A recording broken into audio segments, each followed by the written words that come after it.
उत्तर प्रदेश की 11 राज्यसभा सीटों के लिए सियासी हलचल तेज हो गई है। 7 सीटों पर जीत तय होने के बावजूद भाजपा ने अब तक अपने प्रत्याशियों का ऐलान नहीं किया, लेकिन जिन 3 सीटों पर समाजवादी पार्टी की जीत तय है उसके लिए आज पार्टी ने अपने उम्मीदवारों का ऐलान कर दिया है।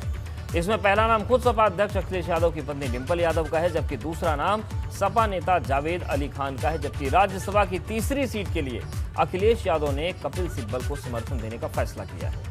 इनमें से कपिल सिब्बल और जावेद अली खान ने नामांकन के दूसरे दिन यानी कि आज अपने पर्चे दाखिल कर दिए, जबकि डिंपल यादव कल अपना नामांकन दाखिल कर सकते हैं।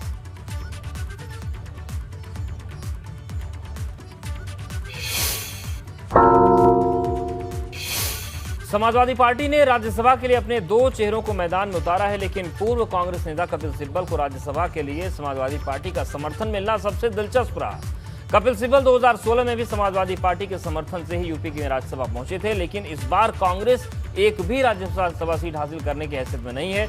ऐसे में कपिल सिब्बल को समर्थन देकर अखिलेश यादव ने एक तीर से कई निशाने लगाने की कोशिश की है। दरअसल कपिल सिब्बल ने ही सुप्रीम कोर्ट में अपनी दमदार पैरवी से आजम खान को जमानत दिलवाई और जौहर यूनिवर्सिटी केस में भी वही आजम खान की पैरवी करने वाले हैं। ऐसे में सिब्बल को राज्यसभा भेजकर अखिलेश यादव आजम खान की नाराजगी दूर कर सकते हैं। इसके अलावा कपिल सिब्बल जैसा दमदार वकील मिलने से समाजवादी पार्टी को एक दमदार कानूनी सलाहकार भी मिल जाएगा।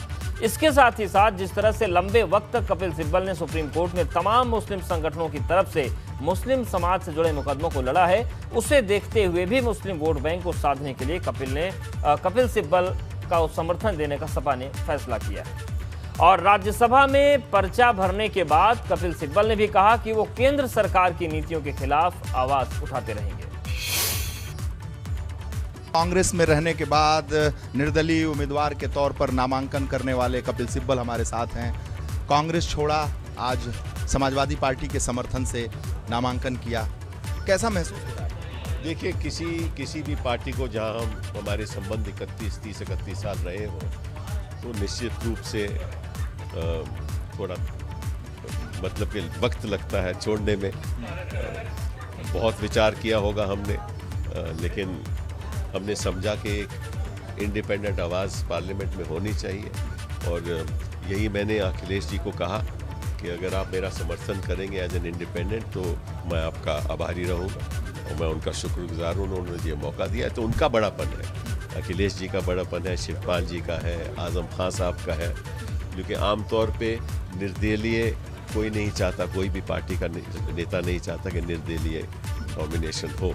लेकिन मैं समझता हूं कि उनको ऐसा लगा कि मैं उत्तर प्रदेश की आवाज़ भी सदन में उठा सकूंगा और जो देश की समस्याएं भी हैं वो पार्टी से अलग हट कर भी जनता के सामने रख पाऊँ। अच्छा कपिल साहब, आप यहाँ से राज्यसभा सांसद रहे, फिर नामांकन आपने किया है, आप कानून मंत्री रहे देश के, तो कानून का राज यहाँ चल रहा है ना?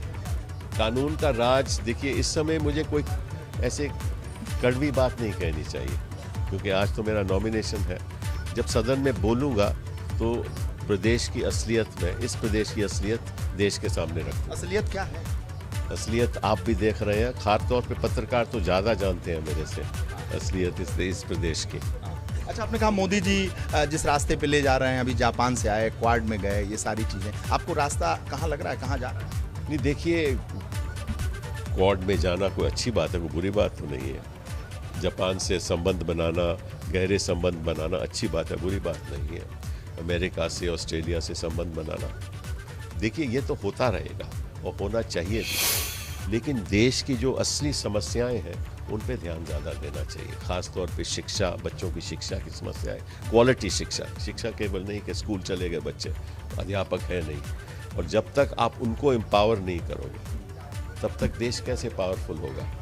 देश की बुनियाद बच्चे बनाते हैं, देश की बुनियाद वो महिलाएं बनाती हैं, अब उनका हमें एम्पावरमेंट करना ज़रूरी है। कपिल सिब्बल साहब जो आज नामांकन किया उन्होंने, लेकिन बहुत ही शालीनता से अपनी बातों को रख रहे हैं। कैमरामैन हरिओम के साथ वीरेश पांडे, यूपी विधानसभा से। सपा समर्थित राज्यसभा उम्मीदवार कपिल सिब्बल वरिष्ठ नेता के साथ साथ देश के जाने माने फुल टाइम भी हैं और मुस्लिम समाज से जुड़े देश के एक दो नहीं बल्कि कई मामलों की देश में सबसे बड़ी अदालत में पैरवी कर चुके हैं या कर रहे हैं। कपिल सिब्बल ने सुप्रीम कोर्ट में नागरिकता संशोधन कानून केस में यूनियन मुस्लिम लीग की और एनआरसी केस के अलावा दिल्ली के जहांगीरपुरी और मध्य प्रदेश में बुलडोजर एक्शन पर भी जमीयत की पैरवी की है। इसके अलावा 3 तलाक के मुद्दे पर मुस्लिम पर्सनल लॉ बोर्ड की तरफ से बहस की।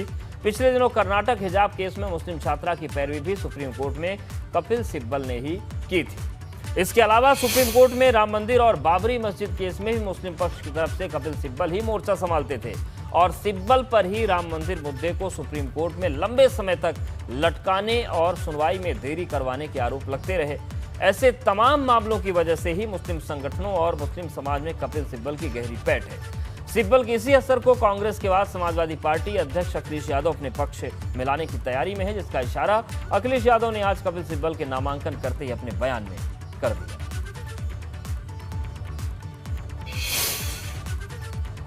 राज्यसभा चुनाव में जिनको सदस्य बनाना है पार्टी को, बहुत जल्दी वो लोग नामांकन कर देंगे।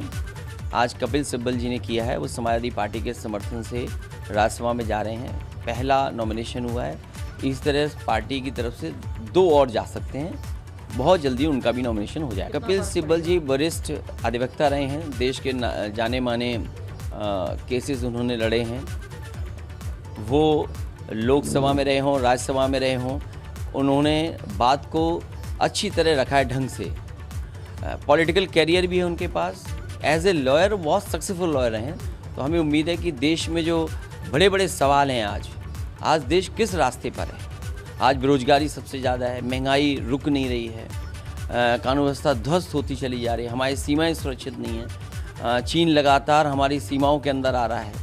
तो इन तमाम बड़े बड़े सवालों पर मुझे लगता है कपिल सिब्बल जी समाजवादी पार्टी और अपने विचारों को